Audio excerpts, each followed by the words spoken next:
نظم کے آخری شعر میں شاعر نے کیا پیغام دیا ہے؟ چلیں آئیے پہلے دیکھتے ہیں نظم کا آخری شعر، پھر اس کے بارے میں جانتے ہیں۔ بیٹا محنت کی برکات کا یہ آخری شعر ہے۔ میری جان غافل نہ محنت سے رہنا، اگر چاہتے ہو فراغت سے رہنا۔ ٹھیک ہے، مولانا الطاف حسین حالی نے کیا لکھا ہے؟ میری جان غافل نہ محنت سے رہنا، اگر چاہتے ہو فراغت سے رہنا۔ آئیے آخری اشعار ہم نے دیکھ لیا نظم کا کیا تھا کہ میری جان اگر تم رہتے ہو۔ نظم کے آخری شعر میں شاعر نے بتایا ہے کہ اگر تم آرام اور سکون کی زندگی بسر کرنا چاہتے ہو، سکون سے رہنا چاہتے ہو، تو محنت سے کبھی دور نہ ہو اور دل لگا کر محنت کرو، محنت سے کبھی جی نہ چراؤ۔ ٹھیک ہے، نظم کے آخری شعر میں بھی اسی بات کا بتایا گیا ہے کہ شاعر نے بتایا ہے اگر تم آرام اور سکون کی زندگی بسر کرنا چاہتے ہو تو محنت سے کبھی دور نہ ہو اور ہمیشہ دل لگا کر محنت کرو۔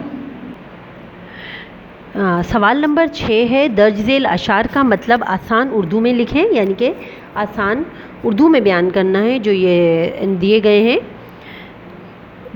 بڑائی بشر کو اسی سے ملی ہے، نکمی جو گزرے وہ کیا زندگی ہے۔ جو محنت نہ ہوتی تجارت نہ ہوتی، کسی قوم کی شان و شوکت نہ ہوتی۔ ان چاروں اشعار سے بتایا ہے کہ اس میں کیا بتایا ہے، اس کا مطلب آسان اردو میں لکھنا ہے۔ تو اس کا ہے، میں نے جو لکھا ہے آپ چاہیں تو اس کو اپنے زبان میں بھی اپنی آسان الفاظ میں لکھ سکتے ہیں، اپنے الفاظ میں بھی بیان کر سکتے ہیں۔ ان اشعار میں شاعر نے بتایا ہے کہ کسی بھی انسان کو بڑائی اور عزت محنت سے ہی ملتی ہے، کیونکہ محنت کے بغیر زندگی نکمی اور بیکار ہے، یعنی کہ اگر محنت نہیں ہے تو ہم بالکل نکمے ہیں، اگر محنت نہیں کرتے تو ہم نکمے ہو جاتے ہیں، بیکار ہو جاتے ہیں۔ اگر محنت نہ ہوتی تو کوئی قوم بھی ترقی نہیں کر سکتی تھی اور ترقی کی راہ میں اس طرح آگے نہیں بڑھ سکتی تھی جیسے تجارت کرتی ہے ایک ملک سے دوسرے ملک پہ، اور نہ ہی دنیا میں کسی ملک کی بھی ایسی شان ہوتی، نہ وہ ترقی کرتا اور نہ آگے بڑھتا۔ تو جو ملکوں کی بھی شان ہے، ممالک کی جو ایک دوسرے کی شان ہے، وہ تجارت، ایک دوسرے سے تجارت لین دین کرتے ہیں، محنت کرتے ہیں، اپنی محنت بتاتے ہیں کہ کس طرح وہ محنت سے اپنی چیزیں تیار کرتے ہیں اور ایک جگہ سے دوسری جگہ پہنچاتے ہیں۔ تو یہی وجہ ہے کہ اگر محنت نہیں ہوتی تو کسی بھی قوم کی شان و شوکت اس طرح برقرار نہیں رہ سکتی۔ ٹھیک ہے، تو یہی اس پوری نظم میں ہمیں بتایا گیا ہے۔ ایک دفعہ دوبارہ سے سن لیجئے، میں آپ کے اشعار کی تشریح دہراتی ہوں۔ بڑائی بشر کو اسی سے ملی ہے، بڑائی بشر کو اسی سے ملی ہے، نکمی جو گزرے وہ کیا زندگی ہے۔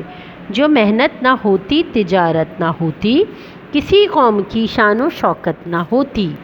اس کی تشریح ہے، ان اشعار میں شاعر نے بتایا ہے کسی بھی انسان کو جو بڑائی ہے، جو عزت اور مرتبہ ملتا ہے وہ محنت سے ہی ملتا ہے، اور محنت کے بغیر زندگی ادھوری ہے، بیکار ہے، کیونکہ اگر ہم محنت نہیں کرتے اور محنت کے بغیر زندگی گزارتے ہیں تو وہ نکمی اور بیکار زندگی ہے۔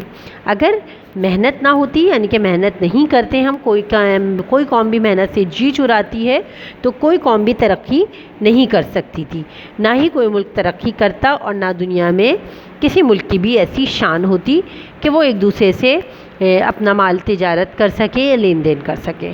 تو یہی وجہ ہے کہ اس پوری نظم میں محنت کو ایک خاص اہمیت بتائی گئی ہے، محنت کی، کہ کس طرح ہمیں محنت کر کے کامیابی حاصل کرنا چاہیے اور محنت سے جی نہیں چرانا چاہیے، کیونکہ جو لوگ محنت سے جی چراتے ہیں وہ کبھی کامیاب نہیں ہو پاتے۔